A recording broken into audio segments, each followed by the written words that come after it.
The sun had barely started to set when I heard it, the unmistakable sound of tires crunching against my private gravel driveway. My stomach clenched. Nobody came out here unless they were lost, stupid, or looking for trouble. I grabbed my coffee, leaned against my porch railing, and watched as a gleaming white SUV rolled up like it owned the place. The doors swung open, and out stepped the walking nightmare of suburban horror. A middle-aged woman with a scowl sharp enough to cut glass, an air of self-importance so thick you could bottle it, and a name tag that read Karen, HOA president. I took a deep breath. I had moved out to this land for peace, to escape the hell of HOA nonsense, and yet somehow it had followed me. Karen marched up my porch steps, giving a dramatic sigh as if merely breathing my off-grid air was an inconvenience. "We need to talk," she said, placing her manicured hands on her hips like she was about to tell a teenager to turn down their music. I sipped my coffee. "I doubt that." "Oh, I think we do," she countered, glancing over my property like a queen inspecting land she had just conquered. "Your property technically falls under the jurisdiction of the Maplewood HOA, and we've been very patient waiting for you to register." I almost spit out my drink. "No, it doesn't." She gave a condescending laugh, the kind that made me want to introduce her to the business end of a shovel. "Well, according to our records." "Your records are wrong." Karen's eye twitched. "It's just a simple matter of compliance. There are rules, and everyone has to follow them." I looked at my land, 50 acres of pristine, untouched forest, a self-sufficient homestead, and most importantly, a 10-foot electric fence that kept my closest neighbors, my wolves, safe and sound. Rules? There were no rules out here except the ones I made. She followed my gaze and frowned. "Yes, about that. You can't have a fence that high. Also, the dogs will have to go. Dangerous animals aren't allowed under HOA regulations." I took a slow step forward, and for the first time, I saw a flicker of hesitation in her eyes. "They're not dogs," I said calmly. "They're wolves." Karen scoffed, as if I had told her I had pet dragons. "Don't be ridiculous. Wolves are illegal." I smiled. "Not out here." She turned red, clearly not used to being challenged. "This is unacceptable. If you don't comply, we will take legal action." I leaned closer, lowering my voice just enough to make her flinch. "Karen, you and your HOA don't have a single legal right to this land. So I suggest you take your little clipboard, get back in your SUV, and drive back to whatever nightmare cul-de-sac you crawled out of." For a moment, I thought she'd explode. Instead, she plastered on a sickly sweet smile. "Well, if you won't follow the rules willingly, then I guess I'll have to handle this differently." That should have been my first warning. But I underestimated her insanity. A week later, I woke up to chaos. I stepped outside and was met with a scene straight out of a disaster movie. Tents. Everywhere. People stomping through my fields, setting up portable grills, laughing, shouting. Children ran wild, knocking over my solar panels. A group of adults set up a beer pong table right next to my rainwater collection barrels. And at the center of it all, Karen, sitting in a camping chair like some kind of festival queen, sipping wine and giving orders. I rubbed my temples, trying to process what I was seeing. "What the hell?" Karen beamed at me like I was a long-lost friend. "Good morning. I figured if you don't want to be part of the HOA, we'd just bring the community to you." My brain short-circuited. "You brought 100 people to my land?" She gestured around as if she had just built a utopia. "Yes. We're turning this space into a community campground. Isn't it wonderful?" I took a slow breath, fighting the urge to scream. "You're trespassing." "Oh, no, she giggled, waving a stack of papers. "Squatters' rights. If we stay here long enough, we can claim it as community land." I clenched my fists. "That's not how that works." "Oh, but it is," she chirped. "You see, my cousin is a lawyer, and he says..." I cut her off. "Is your cousin actually a lawyer, or is he just some guy who Googled property law?" Karen's lips pursed. "That's irrelevant." A scream cut through the air. One of the campers had wandered too close to the tree line, where my wolves were watching. A deep, guttural growl echoed through the clearing, and the campers nearest to the trees took a hurried step back. Karen's eyes widened. "You need to get rid of those things." I crossed my arms. "They live here. You don't." For the first time, Karen looked uncertain. But then she straightened, flicking her hair over her shoulder. "We'll see about that." I stared at her, realization dawning. She wasn't going to leave. Oh, she had no idea what she'd just started. The chaos continued to unfold before my eyes as the so-called community campground took root like an infestation. Campers staked their tents without a care in the world, trampling over my land as if it were a public park. The laughter, the shouting, the complete disregard for boundaries, it was all so absurd that for a moment, I thought I might be hallucinating. But no, this was real, and standing in the middle of it all, reveling in the disaster, was Karen, sipping from her ever-present wine glass like a queen overseeing her kingdom. I took a slow breath, my patience hanging by a thread. One man had already dragged a massive speaker from his truck, blasting generic pop music across the property. Another group was unloading a full-blown barbecue station near my tool shed. Kids ran wild, their sticky hands smearing dirt and whatever else they had been eating all over my solar panels. Someone had even started stringing fairy lights between my trees, as if they were about to throw a wedding reception in my backyard. "Karen," I said, forcing every ounce of restraint into my voice, "you and all of these people need to leave. Now." She turned to me with that infuriating, self-satisfied smile. "Oh, come on, don't be such a grump. This is good for the community. Fresh air, nature, bonding time. You should be honored. Not everyone gets to host an event like this." I gritted my teeth. "I didn't host anything. You're trespassing." Karen waved a dismissive hand. "Oh, pfft. It's not trespassing. It's community-driven property utilization." "That's not a thing," I said flatly. "Well, it should be," she said, crossing her arms. "Look, the point is we're here now and we're staying. There's no law against people camping in nature." I ran a hand over my face. "This is private property." She smirked. "For now." My jaw tightened. "What does that mean?" "Oh, just a little legal loophole my cousin Bob found," she said, far too casually. "You see, if we remain here for long enough, we can claim squatters' rights. And if we turn this into a recognized community space, then it will fall under HOA jurisdiction. And if it's under HOA jurisdiction, well, you'll just have to comply with the rules." My eye twitched. "That is the dumbest thing I've ever heard." She gasped dramatically. "You're just mad that I'm smarter than you." Before I could respond, a shrill scream rang out from the far end of the camp. I turned to see a man standing frozen near the tree-line, his eyes locked on something just beyond the brush. A low, rumbling growl filled the air, deep and primal. My wolves. They had been watching. One of them, a massive black male named Odin, stepped into view, his piercing yellow eyes locked onto the intruder. The man stumbled backward, nearly falling over his own feet. "Dude, there's a freaking wolf over here." Several campers gasped and turned to look, panic spreading through the group. Karen, however, barely flinched. "Oh, stop being dramatic. It's just a big dog." "It's not a dog," I said. "It's a wolf. And he doesn't like uninvited guests." The man bolted back toward the main camp, muttering curses under his breath. A few of the smarter campers followed suit, putting as much distance between themselves and the tree-line as possible. "But Karen," she just rolled her eyes. "This is exactly why you shouldn't have wild animals," she said. "They're dangerous. What if they attack someone?" "They won't attack unless provoked," I said. "But they also won't tolerate strangers stomping around their territory." Karen scoffed. "You act like they own the land." "They do," I said. "More than you ever will." The next few hours were a blur of frustration. The campers refused to leave, acting as if my land was their personal vacation spot. I called the police, but Karen must have anticipated that because when they arrived, she had already concocted some nonsense about this being a misunderstanding. The officers, clearly exasperated, told her she was in the wrong but also said that getting a legal eviction order would take time. Time I didn't have. As the sun set, the real nightmare began. The party atmosphere kicked into high gear. A bonfire was lit, without my permission of course, right next to my work shed. Drunken laughter filled the night air. A group had somehow managed to bring fireworks and were already setting them off, the echoes sending my wolves into a frenzy. Music blasted so loudly that I could feel the bass in my chest. I stood at the edge of the madness, fists clenched, watching my land be overrun by these morons.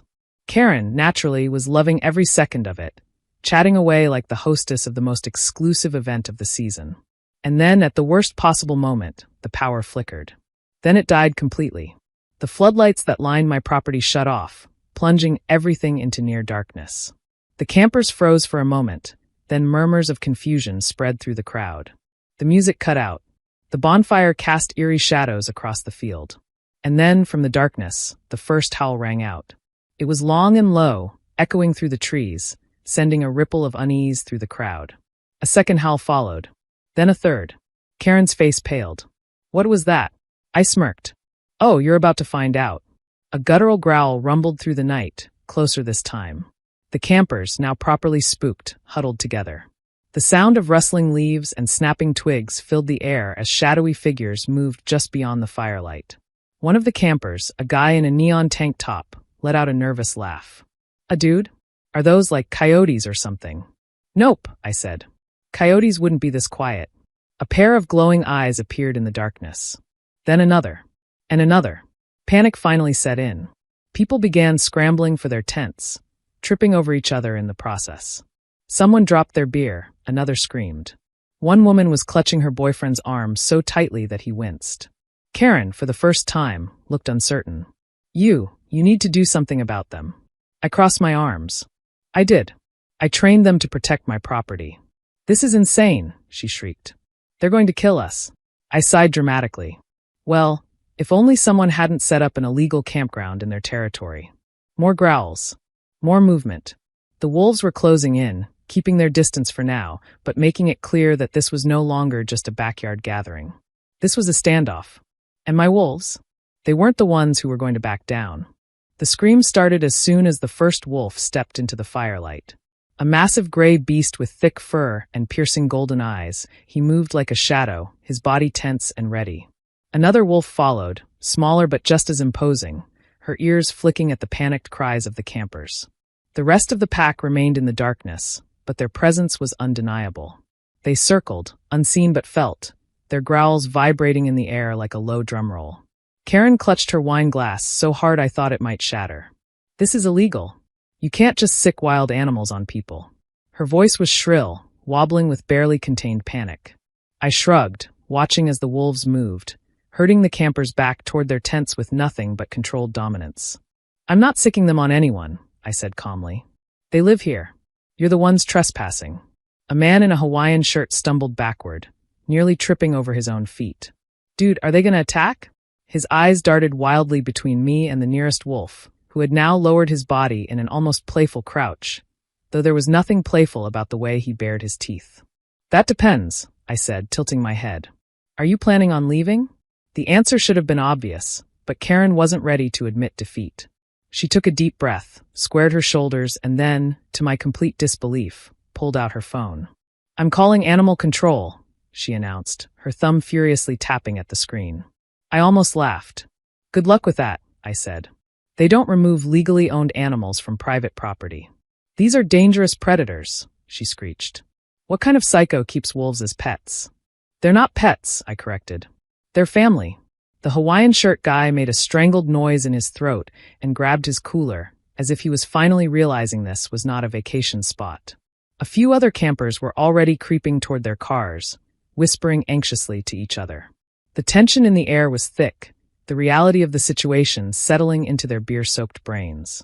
They had come onto my land thinking they could party without consequences, but now they were realizing they had wandered into a place where they were not in control. Then, of course, Karen had to make things worse. This is harassment, she shrieked, waving her phone in the air.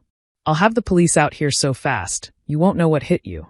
A slow, deep growl rumbled from the shadows, and Karen, despite all her bravado, flinched.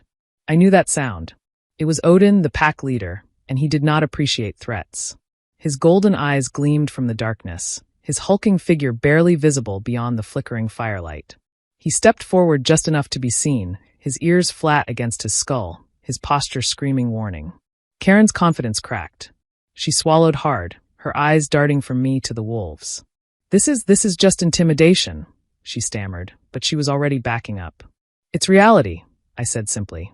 The fire popped, sending a shower of embers into the air, and one of the smaller campers shrieked. That was all it took. A full-on stampede erupted as campers scrambled for their cars, their tents, and anything else they could grab. People tripped over each other, knocked over lawn chairs, spilled drinks. The Hawaiian shirt guy abandoned his entire campsite, bolting toward his truck like his life depended on it. Within minutes, half the crowd was in their vehicles, engines revving as they peeled out onto the dirt road, kicking up dust as they fled. Karen, however, was not so quick to admit defeat. She stood her ground, chest heaving, her face a furious shade of red. "This isn't over," she hissed. "I will not be bullied off this land. I have rights." Odin took a single step forward, and that was all it took. Karen let out a sound that was somewhere between a gasp and a squeak before turning on her heel and marching toward her SUV, her bravado crumbling with every step. She climbed in, slammed the door, and sped off without another word. As the dust settled, I exhaled, the adrenaline slowly draining from my body. The wolves relaxed, their tense posture loosening as the last car disappeared down the road. Odin came to stand beside me, pressing his head against my side in silent reassurance. "Well," I muttered, looking around at the mess they had left behind. "That was fun." The wolves dispersed back into the trees, their job done, and I walked through what remained of the so-called campground. Trash was scattered everywhere, empty beer bottles, discarded food wrappers, and broken camping gear littering my once pristine land. But it wasn't over. Not yet. Karen wasn't the type to accept defeat gracefully. She would be back, and she would come up with some ridiculous scheme to retaliate. I needed to be ready. The next morning, I started reinforcing my fences, reinforcing my security systems, and making a few calls of my own. Karen had underestimated me, and that had been her first mistake. Her second mistake was thinking she could win. I had a feeling she was about to make a third. The morning after the chaos, I woke up to the eerie silence of a battlefield after the war. The air was still, except for the occasional rustle of the trees and the soft crunch of leaves as my wolves prowled the edges of the property. The so-called campers were gone, leaving nothing behind but a trail of destruction. Beer cans littered the ground, plastic wrappers tangled in the bushes, and there was even a half-burned lawn chair in the middle of what had once been my vegetable garden. I let out a slow breath, surveying the wreckage. I knew Karen wouldn't let this go. She wasn't the kind of person to accept reality, and losing control of the situation only made people like her double down. Sure enough, as I scrolled through my phone, I saw a notification from a local community page. Karen had gone full propaganda mode. The post was written in her usual condescending tone, dripping with false concern and self-righteousness. Urgent warning to our beloved community. A local property is harboring dangerous wild animals and threatening public safety. These aggressive creatures are not pets and pose an extreme risk to our children and families. As responsible citizens, we must take action before a tragedy occurs. I had to hand it to her. She really knew how to play the victim. The comment section was already a dumpster fire of people who had no idea what they were talking about, but were more than happy to throw in their 2 cents. Some demanded I rehome my wolves, others suggested calling wildlife control, and a few were already discussing the legal loopholes of HOA jurisdiction. Karen wasn't going to stop at internet slander. She was going to escalate. I didn't have to wait long to find out how. By noon, a white truck rolled up the driveway, the logo on the side reading Animal Control Services. 2 uniformed officers stepped out, one of them holding a clipboard while the other adjusted his sunglasses and looked around like he was inspecting a crime scene. I walked out onto the porch, arms crossed as they approached. The lead officer cleared his throat. "Sir, we've received multiple complaints regarding dangerous animals on this property." I already knew exactly who was behind this, but I played along. "Dangerous animals?" I asked. "You mean my wolves?" The second officer, a younger guy who looked fresh out of training, hesitated. Yes, sir. The reports claim that they're aggressive and have been threatening residents." I let out a slow, deliberate laugh. "Threatening? They're not the ones who broke onto private property, set up an illegal campground, and trashed my land." The lead officer shifted uncomfortably. "Be that as it may, if these animals pose a risk to public safety, we have to investigate." I whistled sharply, and within seconds, Odin appeared at the edge of the clearing. He didn't growl, didn't bare his teeth, just stood there watching. The younger officer immediately took a step back, but the lead officer held his ground. "Are they properly contained?" he asked. "They don't need to be," I said. "They don't leave my property unless I say so." The officer scratched his chin, flipping through the papers on his clipboard. "You got documentation for them?" I nodded. "All registered, microchipped, and legal. If you check your database, you'll see I've got permits for every single one." The younger officer fumbled with a tablet, typing something in. A few seconds later, he muttered, "He's right." The lead officer sighed. "All right, we don't have grounds to remove them." Before they could leave, a familiar screech rang through the air. "What do you mean, you can't take them?" Karen stormed toward us, her face flushed with fury. She must have been waiting nearby, ready to bask in her victory, only to realize that it wasn't happening. These wolves are dangerous. They attacked my friends. They nearly killed me, she shrieked. I raised an eyebrow. Oh really? Funny how no one has any injuries. No bite marks. No scratches. Just a bunch of trespassers who ran screaming because they saw glowing eyes in the dark. Karen whirled on the officers. He's lying. You have to do something. The lead officer, to his credit, looked like he had absolutely no patience for whatever this was turning into. Ma'am, he has the proper documentation, and there is no evidence of these animals being a danger. Unless you have proof of an actual attack, there's nothing we can do. Karen's face twisted into something ugly, her brain scrambling for another angle. Then she snapped her fingers like she had just solved a great mystery. What about zoning laws? I know there are restrictions on keeping exotic animals in residential areas. The officer gave her a bored look. This isn't a residential area. It's private property. I grinned. Told you. Karen was now full-on sputtering, unable to process the reality that she wasn't getting her way. I could practically see the gears in her head turning, trying to find another way to spin this into a victory. But before she could open her mouth, I decided to end the conversation. If you step onto my land again, Karen, I said, my voice calm but firm, I will file trespassing charges. If you try anything else, I will take legal action against you and your HOA. And just so you know, I've already got a lawyer looking into the damage your campers did to my property. So if I were you, I'd start preparing for that bill. The officers barely tried to hide their smirks. Karen's face turned from red to pale in an instant. You can't, she stammered. I can, I said. And I will. With that, I turned and walked back toward my house, leaving her standing there, fists clenched, teeth grinding so hard I thought they might shatter. The officers followed, getting back into their truck without another word. As I stepped onto my porch, I glanced back just in time to see Karen storm off, her phone already pressed to her ear. She was calling someone. Maybe her cousin Bob, the lawyer. Maybe someone else. It didn't matter. She wasn't done. And neither was I. The days following Karen's meltdown were quiet. Almost too quiet. If there was one thing I knew about people like her, it was that they didn't just accept defeat. They festered, plotting their next move, unable to comprehend that the world didn't bend to their will. I expected retaliation, but I didn't expect her to be so desperate so quickly. That should have been my first clue that she was about to do something monumentally stupid. It started with a construction crew showing up at the edge of my property, complete with bulldozers and survey equipment. I watched from my porch as they parked, setting up like they had every right to be there. I didn't recognize any of them, but they had the unmistakable energy of people who had been paid well to ask no questions. I walked up to them, hands in my pockets, as one of the workers, a guy with a clipboard and a bright orange vest, looked me up and down. You the owner? He asked. I nodded. Yep. Mind telling me why you're here? He glanced at the papers in his hands, then back at me. We've been contracted to start groundwork for a community recreational space, supposed to be a shared lot for HOA members. I let that sit for a moment, then exhaled through my nose. You realize this is private property, right? His brow furrowed. We were told this land is being converted under HOA jurisdiction. I barely resisted the urge to laugh. Who told you that? Karen. He hesitated, looking at his notes. Karen something. HOA president. I rubbed my temples. All right, let's make this real simple. You and your crew need to pack up and leave. Right now. The guy shifted uncomfortably, clearly realizing he'd been roped into something shady. Look, we're just following work orders. If there's an issue, you need to take it up with the HOA. There is no issue, I said. There is no HOA jurisdiction here. This is my land.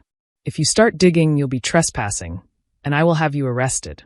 So unless you want a lawsuit, I suggest you turn those trucks around. The workers exchanged uneasy glances, murmuring among themselves. Finally, the lead guy sighed and pulled out his phone. I need to make a call. A few minutes later, I heard the unmistakable screech of Karen's SUV flying up the road. She parked so aggressively that the tires kicked up a cloud of dust, and she practically threw herself out of the driver's seat. What do you think you're doing? She barked, stomping toward me like an angry toddler. Stopping illegal construction, I said. You really thought this would work? She squared her shoulders, her face twisting into a smug smile. Actually, yes. Because I filed paperwork to claim this land under community expansion. I stared at her, waiting for the punchline. You filed paperwork, I repeated. For land you don't own. Yes, she said, as if it were the most logical thing in the world. And once it's officially processed, this land will be open to the HOA. I let out a slow breath. Karen, you can't just claim land because you want it. Oh, but I can, she said, pulling out a stack of documents. You see, under local property ordinances, any unincorporated land that isn't actively maintained can be reallocated for community purposes. And since you've been using this space for, she made air quotes, wild animal breeding instead of actual residential use, the HOA board voted to claim it. I stared at her in stunned silence. She was so confident, so sure that she had finally won. But she hadn't done her homework. I smiled. All right, let's see it. Karen hesitated. See what? The approval, I said. You said it was filed, right? Where's the official approval? Her smugness flickered. It's being processed. I tilted my head. So it's not approved. It will be. It won't, I corrected. Because I spoke to my lawyer yesterday, and he's already filed a cease and desist order against any unauthorized claims on my property.